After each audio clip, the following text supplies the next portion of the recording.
Bonjour et bienvenue à toutes et à tous dans cette vidéo de présentation des actualités du développement des entreprises de la filière hydrogène française à l'international pour le mois de mai 2025. Ce mois-ci, nous avons recensé 12 actualités d'affaires mettant en lumière 8 acteurs français, 4 petites et moyennes entreprises et 4 grands groupes dans 9 pays différents.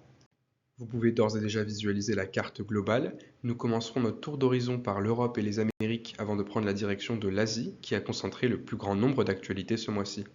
En Allemagne, Life a annoncé un financement citoyen pour 4 projets de production d'hydrogène, dont son site de production de Schwäbisch Gmünd dans le Bade-Wurtemberg. Cette annonce fait suite à l'obtention du financement par dette de 53 millions d'euros conclu en avril dernier. Aux Pays-Bas, Airbus, via son centre technologique néerlandais et sa filiale d'innovation Airbus UpNext, a lancé le projet IceFlight, Innovative Cryogenic Electric Flight, avec l'université TU Delft et des partenaires locaux. S'inscrivant dans le cadre du programme public-privé néerlandais Luchtvaart in Transitie, qui vise à accompagner la transition durable du secteur aéronautique, le projet a pour objectif d'accélérer le développement des technologies cryogéniques pour l'avion à hydrogène. La raffinerie de Neste, située à Rotterdam, dont Technip Energies a effectué l'étude d'avant-projet détaillée, l'ingénierie et la gestion de la construction pour sa modification, a démarré la production de carburant d'aviation durable. Le site dispose d'une capacité de production de 500 000 tonnes par an. En Espagne, Life a effectué sa première livraison d'hydrogène renouvelable dans la région de Valence, un centre clé de l'industrie céramique espagnole.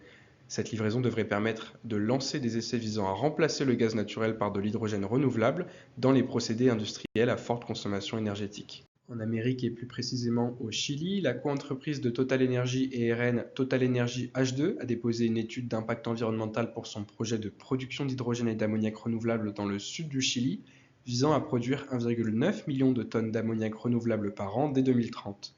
La première phase du projet, d'une valeur de 14,1 milliards d'euros, devrait s'étendre sur 4000 hectares et comprendre un parc éolien, une usine de dessalement, des électrolyseurs, une unité de production d'ammoniac et un terminal portuaire. Les travaux devraient débuter en 2027. Au Canada, EODev a signé un accord de distribution avec Aspecter pour déployer son générateur à hydrogène GEH2 à travers le Canada.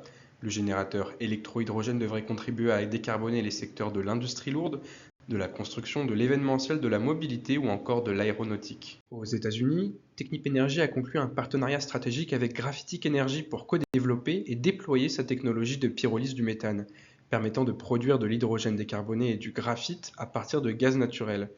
L'accord inclut notamment un financement pour des campagnes de tests. En Asie, Bureau Veritas a délivré sa certification ammoniac renouvelable à la première phase du projet d'hydrogène et d'ammoniac renouvelable d'Envision Energy à Shifeng, en Chine. À l'occasion de la visite officielle du président Emmanuel Macron en Asie du Sud-Est du 26 au 30 mai, plusieurs mémorandums d'entente ont été signés au Vietnam et en Indonésie.